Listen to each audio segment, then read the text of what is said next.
Good day, ladies and gentlemen. I'm Bonsard of Radio Retro Future. One last video before we close down the year. I'm nearly done with a video on steampunk warfare, but I don't think it's the right time to launch that. So, that said, our next book, Anwin Adventures Irresponsible Doll Ownership, is currently in pre-launch on Amazon. The link is down in the description. Remember that every time you buy a book, you will help us fund more art for the videos on our channel, so all your support is more than welcome. It's a great book for the dark season. It's a great feel-good with adorable art by Johan Alexander.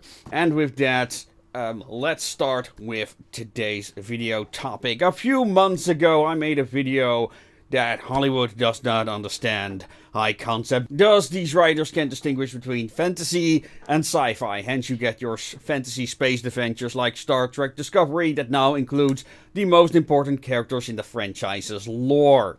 What is a high concept idea? What I was taught, and I think what most people are taught, is a high concept is bigger. Bigger is better, and a high concept is a concept that's so exciting that people are going to want to buy this. They don't even need to see the characters or the script, just that concept is great. As I said, Hollywood writers don't seem to understand what high concept is. It certainly has nothing to do with scale, although it is a common idea that high concepts are somehow connected to large settings. This is not the case. But all the more baffling is that the most memorable movies of the last 4 decades are all high concept. Blade Runner, Ghost in the Shell, classic Trek, The Matrix. Directors like Ridley Scott and Tim Burton made their careers on making high concept movies. Arguably, Disney attempted to salvage Star Wars by making their premise high concept by focusing on single characters. And failed. Hell, the best received movie in recent memory of Star Wars was Rogue One, which is the most high concept movie of them all. However, because of their creative inability to let go of their low-concept origins, Star Wars has not been salvaged. So, what is high concept? Well, it's very simple. It's simply a story with the premise, what if? That's it! These are often tales of characters in specific situations. Horror, comedy, and other situational genres are all high concept. So what if a rabbi, a priest, and a Harvard professor walk into a bar? That's the only premise you need to start writing your story.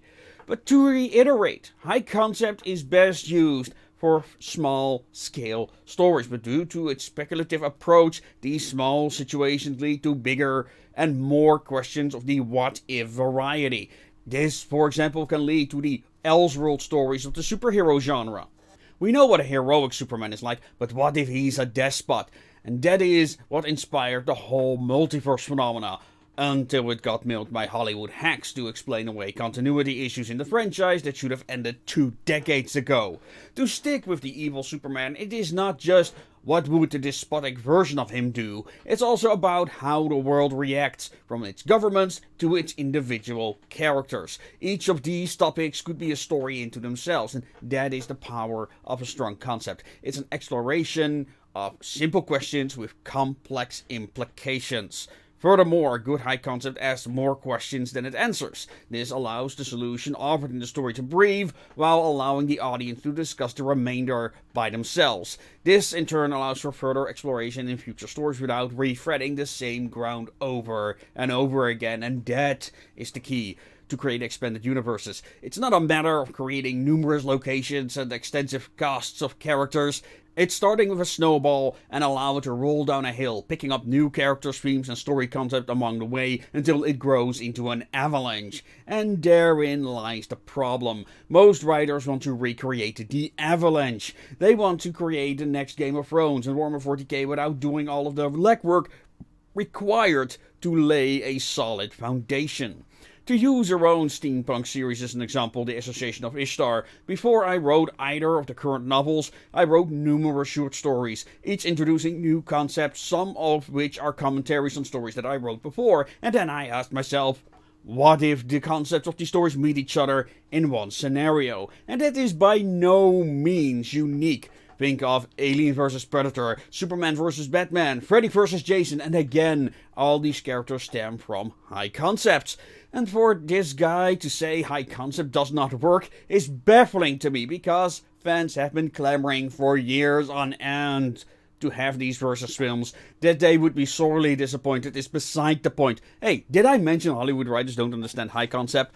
But that is what is really missing from this conversation. What sets high concept apart from low concept? And the thing is, they're not opposites. The easy answer would be that low concept premises focuses on character development instead of the setting itself. But this is very deceptive. Because to suggest, for example, that Avatar: The Last Airbender is low on concept is preposterous. Yes, the story is entirely character driven. But the brilliance of the series is that the main protagonist, Aang, is constantly thrust in high concept situations. The premise of many an episode is literally, what if Aang encounters this problem? And this is where his successor, Korra, falters. That series chose for a more ongoing story, entirely focused on her flawed characters. So if you don't like Korra's character, you're shit out of luck. To contrast, in The Last Airbender, the creators take Aang and his friends in new directions, thus allowing us to see various sides of their personalities. Contrast this to Legend of Korra, that is so focused on the protagonist, its other characters are there just to be her cheerleaders, until they go moth diving in the spirit world after exchanging glances for one whole time. In their defense, the writers are not wholly to blame. The one to blame is you, dear viewer, you and your binge-watching behavior. Viewing behavior in streaming services has changed. How stories are written, aka designed to attract the attention of the one owning the remote control in the household, that being either your mother or your girlfriend. Oh, really, you believe the obsession with female characters is just due to feminists? They're just the marketing team, folks. It's to promote binge watching. Why? So people watch series ahead of poor reviews after spending millions on pushing subpar content. A strategy that has failed time and time again, by the way. But that said, how does high content relate to low concept? As I demonstrated with my Avatar example, it's a matter of balance. The best high concept stories are fooling you you're reading low concept while confronting you with the setting's dilemmas. It's all about perspective. In my video on world building, I mentioned Letters from Iwo Jima and Flags for Fathers, both directed by Clint Eastwood. Same world, same factions, but shown from two different perspectives, leading to different stories, each with their own world building. High concept are character focused, but instead of going on a hero's journey, it's about their struggle with the situation, which they can either win or lose. Due to the nature of low concept, you are obligated to make the hero victorious. In high concept, not so. Because that is not the premise. They are just the viewpoint characters. It's not about them overcoming, it's about resolving the story's central premise. And that is another misunderstanding. Many high concept conversations revolve around cool weapons, powers, cool world building, but that is not the right way to approach high concept. Good concepts revolve around consequences. Sure, Superman is a hero fighting crime while struggling with his own origins, but the real meat and potatoes is the implications of his power. Where does being a hero end and playing God begins? And the same for vigilantes like Batman and the Punisher, who are like sides of the same coin. Both fight crime, but where Batman wants the courts to do their job, the Punisher retaliates. Who is right? Who is wrong? It's an ongoing discussion because the question isn't answered in favor of either side of the discussion.